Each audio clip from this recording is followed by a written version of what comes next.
Yo soy Abelardo y ustedes saben bien qué es esto. Esto es su programa semanal de política, conocido como Politicast, donde hablamos de temas como las cámaras de diputados, las presidencias, inversiones bursátiles y todos esos temas que tú pensabas que venían en revistas para adultos antes de que abrieras una Playboy en el Oxxo. Promoción no válida si tienes 12. No, gente. Yo sé lo que están pensando, pero no, tranquilos. Aquí no venimos a hablar de cómo claramente se me olvidó el micrófono esta semana. Perdón, producción. Pero no se preocupen. Tenemos a ingenieros expertos en audios que me ayudaron a solucionar esto. Así que pasemos a lo que de verdad nos trae aquí. Vamos a hablar, el día de hoy, de los primeros 100 días del Don Roque de la política mexicana, López Obrador. Ahora, en efecto, nosotros somos muy conscientes de que pasaron como 200 días desde los 100 días de López Obrador, pero creemos que es muy importante comparar el mandato de nuestro viejo santo, López Obrador, con los otros viejos santos que teníamos, el copetudo y el que no tenía copete, pero se ponía hasta el copete de borracho. Así es, gente, para no ir con más confusiones, vamos a comparar los primeros 100 días de Felipe Calderón, Enrique Peña Nieto y López Obrador.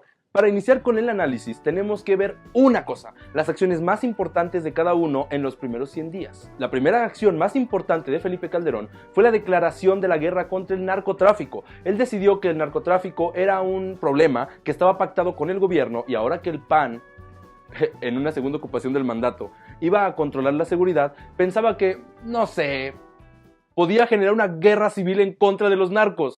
Todos sabemos bien cómo terminó eso.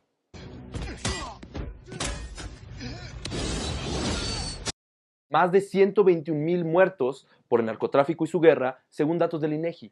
La mejor acción que tuvo el copete con sonrisa que todos conocemos como Peña Nieto fue firmar el Pacto por México, que fue la alianza entre el PRD, el PRI y el PAN, que en ese entonces eran las potencias políticas y hoy en día no existen. Pacto donde se establecieron 95 compromisos para mover a México. Curioso que también ese era el eslogan de Peña Nieto y el PRI en ese entonces. Mover a México, gobierno de la República. Las cuales nunca se llevaron a cabo del todo y nunca se pudo mover a México más de lo que se movió el 19 de septiembre. Otra buena acción de nuestro presidente con copete fue atrapar al Bester Gordillo. Lamentablemente después se liberó e incluso hoy tiene su propio partido político. Ahora, hablando de presidentes viejos, López Obrador inició su gobierno con el increíble plan de terminar con el huachicol de la manera más sencilla, no abasteciendo de gasolina a nadie. Pero no se preocupen, no fue lo único que realizó. También cumplió una de las promesas de campaña, cancelando el Naim a través de una consulta ciudadana. Lamentablemente, primero canceló el aeropuerto y después hizo la consulta. Pero ¿eso qué? Bien, continuando con las personas que le gritan a la tele, tanto si ven una novela como si ven el food, es hora de hablar de programas sociales.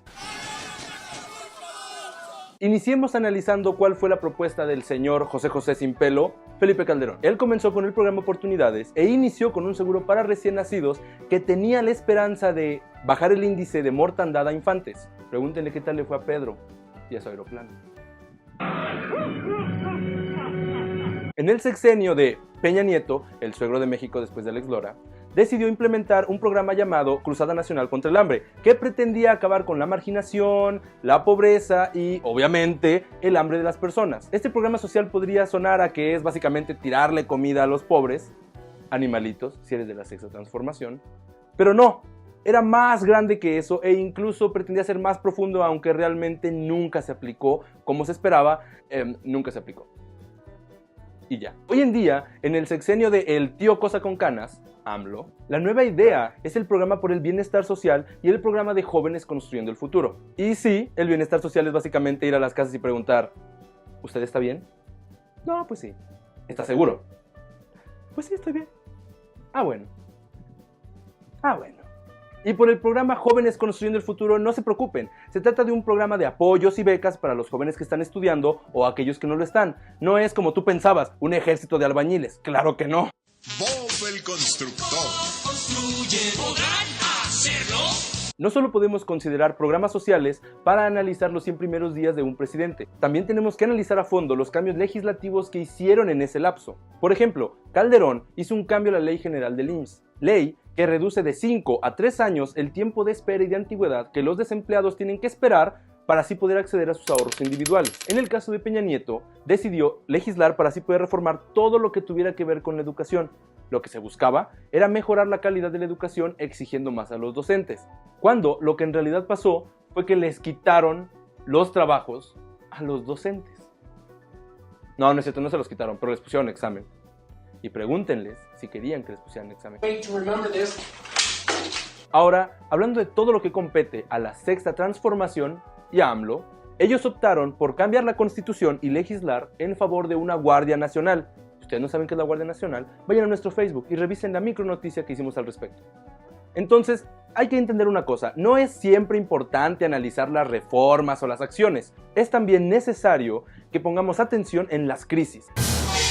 Las crisis ocurridas durante los primeros 100 días son las que definen qué hace un gobierno. Si es que lo atiende o no lo atiende si eres el PRI, o vas a la iglesia en el caso del PAN, o dejas de existir en el caso del PRD, o no sé, el cómo reacciones básicamente define cómo gobiernas. Por ejemplo, en el caso de Felipe Calderón, la crisis más importante de los primeros 100 días fue que la tortilla subió de 6.50 a 8 pesos. Pero, pueblo mexicano, a nuestro increíble y tomador presidente se le ocurrió firmar un acuerdo que decía que la tortilla se iba a quedar en un precio fijo. De 8 pesos ya no iba a pasar. Pregúntenle a su distribuidor de tortillas y maseca más cercano cuánto cuesta hoy en día. En el caso de Peña Nieto, durante su sexenio, más específicamente durante sus primeros 100 días, se suscitó la explosión de una torre ejecutiva de Pemex. Al parecer, el gas metano se acumuló en una de las torres y eso provocó la muerte de 37 personas y una docena de heridos. Por suerte, nuestro presidente después se pasearía por los pasillos del hospital donde estaban los mismos y les brindó apoyo moral y también, en forma de ungüento, palabras que sacó de algunas tarjetas para regalo como que te mejores, que estés bien, yo no soy tu papá. Si eso pasó en el sexenio de Peña Nieto, no podemos ignorar que en el sexenio de López Obrador también hubo una fiesta de pambazos con gasolina, que todos conocemos como la explosión de los ductos de Pemex, que fue causada por la perforación que hacían los huachicoleros, un mal que él buscaba combatir y que desembocó en la muerte de inocentes que lo único que buscaban era combustible para poder mantener su vida y en algunos casos sus negocios. Ya hablamos de las reformas, ya hablamos de las crisis y es momento de darle vuelta a la página de este chismógrafo político que tratamos de enumerar. Es tiempo de hablar de la popularidad, o como lo conocen las encuestadoras aburridas, de la aceptación. Por ejemplo, en el caso de la Cuba con lentes Felipe Calderón, durante sus primeros 100 días tuvo una aceptación del 59%, según consulta Mitofsky. Este mismo señor Mitofsky nos comenta que durante los primeros 100 días de Enrique Peña Nieto, él obtuvo una calificación de 53% de aprobación. Le fue bastante bien. ¿Quién diría que terminaría su sexenio con 18% de aprobación? Pobrecito. Y en el caso de nuestro gran votado y vanagloriado López Obrador, al principio de su sexenio tuvo una aprobación del 67%. ¿Quién se cree? ¿Salinas? Claro que no. Ahora que estamos bien seguros de qué popularidad tiene cada uno de los presidentes que nos ha gobernado en los últimos 3 sexenios, hay que revisar una cosa. ¿Corresponde su popularidad con lo dispuestos que estamos a escucharlos hablar?